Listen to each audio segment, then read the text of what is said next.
Hello students, आज हम start कर रहे हैं हमारा next chapter that is not for profit organisations. In short form we call it as NPO. That means Note for Profit Making Organizations. अभी तक हमने जितना भी अकाउंट्स में रिकॉर्ड किया है उसके अंदर हमने पढ़ा है प्रॉफिट सीकिंग ऑर्गेनाइजेशंस के बारे में, कि जितने भी ऐसी ऑर्गेनाइजेशंस हैं जिनका प्रॉफिट मोटिव ही है, हमेशा सर्विस मोटिव नहीं है जिन ऑर्गेनाइजेशंस का, उन ऑर्गेनाइजेशंस के अकाउंट्स को हमने अभी तक प्रिपेयर किया है. But what about those organisation who do not work for profit? There are various organisations till now who work only for serving the society. That means the main aim of not-for-profit organizations is to serve the society or to do work for the welfare of the society. So in not-for-profit organizations के accounts किस तरह से prepare किए जाते हैं वो हमारे इस chapter के अंदर हम पढ़ेंगे.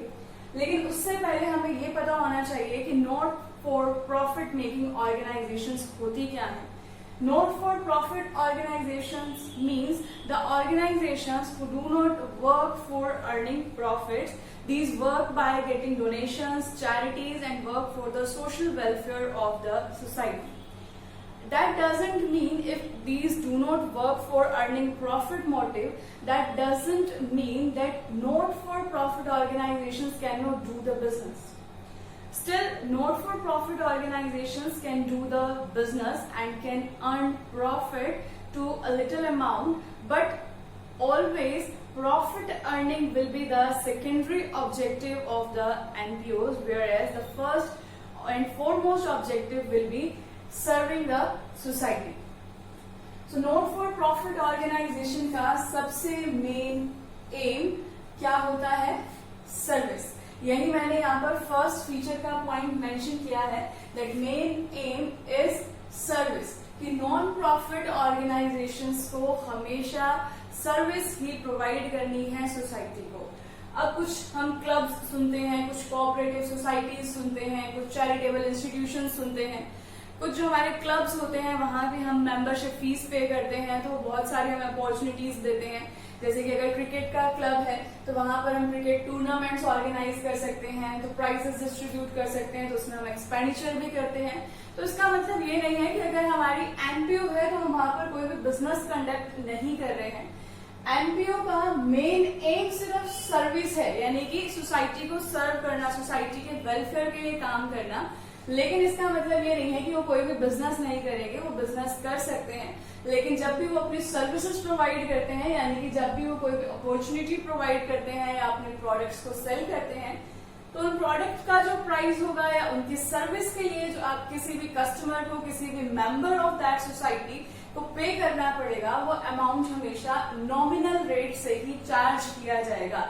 यानी कि अगर आप मार्केट में बाकी प्रॉफिट सीकिंग ऑर्गेनाइजेशन के साथ अगर आप सेम ट्रांजेक्शन करते हो तो उस टाइम पर आपको हाई अमाउंट ऑफ प्रोडक्ट पे करना पड़ेगा. बट एनपीओ जो है वो बहुत ही नॉमिनल अमाउंट चार्ज करते हैं अपनी सर्विस के लिए. तो फर्स्ट पॉइंट मैंने यहाँ पर मेंशन किया एनपीओ के लिए कि इनका मेन एम हमें ध्यान रखना है क्या है?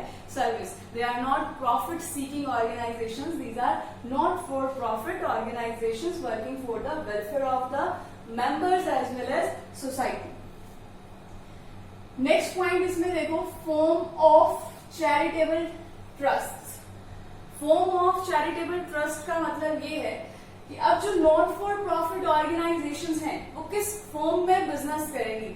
जैसे अगर हम बात करें प्रॉफिट सीकिंग ऑर्गेनाइजेशंस की, तो प्रॉफिट सीकिंग ऑर्गेनाइजेशंस के बारे में हम ऑलरेडी पढ़ चुके हैं कि प्रॉफिट सीकिंग ऑर्गेनाइजेशन हमारी इंडियन इकोनॉमी में तीन तरह की है, जिसमें एक हमारा प्राइवेट सेक्टर काम करता है, एक हमारा पब्लिक सेक्टर काम करता है और एक हमारा जॉइंट सेक्टर काम करता है. प्राइवेट सेक्टर में आपको पता है हमारे पास सोल प्रोप्राइटर हो सकता है, कोऑपरेटिव सोसाइटीज हो सकती हैं जो अपने मेंबर्स के लिए काम कर रही हैं, कंपनीज हैं, प्राइवेट कंपनी है, पब्लिक कंपनी है. पब्लिक सेक्टर में हमने पढ़ा था डिपार्टमेंटल अंडरटेकिंग्स है, स्टैट्यूटरी कॉर्पोरेशन है. ज्वाइंट सेक्टर में हमने क्या पढ़ा था, जब दोनों ही सेक्टर्स ज्वाइंटली काम करेंगे तो हमारा ज्वाइंट सेक्टर बन जाएगा। लेकिन जो हमारा नॉट फॉर प्रॉफिट ऑर्गेनाइजेशन है वो इसमें से किसी भी फॉर्म पर रिलाय नहीं करता है। इसके अंदर मेनली हम काम करते हैं in the form of charitable trust. जो भी एनपीओज हैं वो अपने क्लब्स ऑर्गेनाइज कर सकते हैं, कोऑपरेटिव सोसाइटीज की फॉर्म में मेंटेन कर सकते हैं अपने बिजनेस को, चैरिटेबल ट्रस्ट की फॉर्म में मेंटेन कर सकते हैं। नेक्स्ट पॉइंट है इसके अंदर सेपरेट एंटिटी। सेपरेट एंटिटी का मतलब ये है कि नॉट फॉर प्रॉफिट ऑर्गेनाइजेशन है, यानी कि अगर इसका मोटिव या फिर ये प्रॉफिट सीकिंग ऑर्गेनाइजेशन नहीं है अगर, तो इसका मतलब ये नहीं है that business and businessman will have the same identity, whereas in this also separate entity will exist. That means business and businessman will be different. जितने भी एम्प्लॉइज काम कर रहे हैं एनपीओ में, जितने भी मेंबर्स हैं, उनकी एक सेपरेट आइडेंटिटी है और जितने भी हमारे बिजनेस है उसकी हमारी सेपरेट आइडेंटिटी होगी। That means whatever the contracts are entered by the NPO will be recorded or transacted at the name of the NPOs only. So in the eyes of law, there will be separate identity of our business if it is in the form of not-for-profit making organization. Next point है यहाँ पर management के regarding. एनपीओस का जो management है वो किसके हाथ में है? वो इसके इलेक्टेड मेंबर्स के हाथ में होता है। यानी कि एनपीओस के लिए भी जब मेंबर्स होंगे, मेंबर्स बहुत सारे हो सकते हैं। मान लिया कि हम एक क्लब ऑपरेट कर रहे हैं इन द फॉर्म ऑफ एनपीओस और उस क्लब के अंदर 2000 मेंबर्स हैं, तो क्या 2000 मेंबर्स सारे के सारे सबके पास अगर हम कहें राइट है तो क्या वो ऑपरेट कर पाएंगे ठीक ढंग से? नहीं कर पाएंगे। तो इसीलिए जैसे हम कंपनी के अंदर करते हैं, कंपनी में शेयर होल्डर्स जो हैं वो अपने बोर्ड ऑफ डायरेक्टर्स को इलेक्ट करते हैं, उसी तरह से एनपीओ के अंदर हम एक मैनेजमेंट कमेटी फॉर्म कर देते हैं और उस मैनेजमेंट कमेटी के जो मेंबर्स होते हैं वो कौन से मेंबर्स हैं? हमारे इलेक्टेड मेंबर्स हैं। यानी कि जितने भी उस क्लब के अंदर, उस चैरिटेबल ट्रस्ट के अंदर जितने भी मेंबर्स होंगे वो अपने में से कुछ मेंबर्स को, अपने रिप्रेजेंटेटिव्स को इलेक्ट करेंगे और वो इलेक्टेड मेंबर्स हमारी क्या बन जाएगी? मैनेजमेंट कमेटी बन जाएगी और सारा management and control of operations किसके हाथ में रहने वाला है? इन्हीं इलेक्टेड मेंबर्स के हाथ में रहने वाला है। फिर मेन पॉइंट इसके बाद आता है हमारा एनपीओस के रिगार्डिंग इसके सोर्सेस ऑफ इनकम। अब अगर ये एनपीओ है यानी कि it is not going on for the purpose of earning profit, it is not a profit seeking organization, then what will be the sources of NPOs? अब हम accounts में record क्या करेंगे? अगर यहाँ पर प्रॉफिट ही नहीं है तो क्या हम प्रॉफिट कैलकुलेट करेंगे अकाउंट्स में? तो सबसे पहले तो हमें ये पता होना चाहिए कि हमारे पास क्या क्या सोर्सेज ऑफ इनकम अवेलेबल हैं नॉट फॉर प्रॉफिट ऑर्गेनाइजेशंस के लिए। इसके अंदर हमें डोनेशन मिल सकती है, चैरिटी मिल सकती है, सब्सक्रिप्शंस मिल सकते हैं।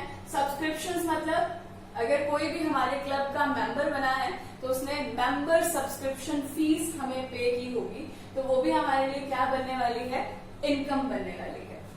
लाइफ मेंबरशिप फीस, अब कोई पर्सन जो है वो हमारे क्लब के लिए लाइफ टाइम मेंबर बनना चाहता है, लाइफ टाइम वो हमारे क्लब की या कोऑपरेटिव सोसाइटी की सर्विसेज को अवेल करना चाहता है, तो लाइफ मेंबरशिप फीस हमें पे कर सकता है। तो इस फॉर्म में भी हमारे पास इनकम आ सकती है। या फिर गवर्नमेंट के ग्रांट्स या एड्स, गवर्नमेंट भी बहुत तरह से हेल्प करती है एनजीओज की, एनपीओज की जो सोशल वेलफेयर के लिए काम कर रही है, तो गवर्नमेंट ने अगर कोई भी ग्रांट्स और एड्स प्रोवाइड किए हैं तो वो भी हमारे लिए सोर्स ऑफ इनकम कंसीडर किया जाएगा। इसके अलावा मैंने यहाँ पर मेंशन किया है एक्सेट्रा, इसके अलावा और भी बहुत सारे इनकम के सोर्सेज हो सकते हैं, जैसे कि इसके अंदर हम एंडोमेंट फंड ले सकते हैं। एंडोमेंट फंड होता है किसी भी पर्सन ने आपको स्पेसिफिक फंड प्रोवाइड कर दिया। लाइक मैंने अभी बात की कि हमारा क्रिकेट का क्लब है, आपको एक टूर्नामेंट ऑर्गेनाइज करना है, तो उस टूर्नामेंट को ऑर्गेनाइज करने के लिए स्पेशली आपको कोई फंड अलॉट किया किसी भी पर्सन ने, तो उसे हम एंडोमेंट फंड बोलते हैं। यानी कि the fund donated to any not-for-profit organization for a special purpose only. That means the amount provided in the form of endowment fund can be used for that specific purpose only. इसके अलावा अगर एनपीओस के पास कुछ भी investments हैं तो investments के ऊपर मिलने वाली इनकम या फिर इनकम की जगह आप ले सकते हो इस पर मिलने वाला इंटरेस्ट, ये इंटरेस्ट जो है हमारा इन्वेस्टमेंट्स के ऊपर वो भी हमारे लिए सोर्स ऑफ इनकम का काम करेगा। इसी तरह से अगर हम क्लब की किसी भी एसेट को सेल कर रहे हैं मार्केट में और हम वहां से कुछ अमाउंट रिसीव कर रहे हैं, प्रॉफिट रिसीव कर रहे हैं, तो वो भी हमारे लिए क्या बन जाएगा, सोर्स ऑफ इनकम। तो कहने का पर्पस इतना सा है कि एनपीओस के पास भी बहुत सारे सोर्सेज हैं इनकम के, उसी तरह से एक्सपेंसेस के भी बहुत सारे रीजंस आपको मिलेंगे जो हम रिकॉर्ड करेंगे अपनी बुक्स ऑफ अकाउंट्स में। अब अगर इनकम और एक्सपेंसेस की बात हो रही है तो यहाँ पर हमें इन्हें बैलेंस करना भी बहुत जरूरी है। अगर इनकम ज्यादा हो जाए किसी भी एनपीओ की और एक्सपेंसेस कम हो जाए तो उसे हम कंसीडर कर लेते हैं कि इस साल इस ईयर में हमारे एनपीओ ने क्या अर्न किया है, सरप्लस। जैसे कि हम प्रॉफिट सीकिंग ऑर्गेनाइजेशंस में देखते हैं कि जो भी प्रॉफिट अर्निंग ऑर्गेनाइजेशंस हैं वो at the end of a financial year calculate करती हैं या तो नेट प्रॉफिट या फिर नेट लॉस। लेकिन जो हमारी एनपीओज हैं उसके अंदर हम रिकॉर्ड करते हैं या तो सरप्लस या फिर हमारा डेफिसिट। अगर सरप्लस है तो सरप्लस हम कहां पर रिकॉर्ड करते हैं, अपने कैपिटल फंड में।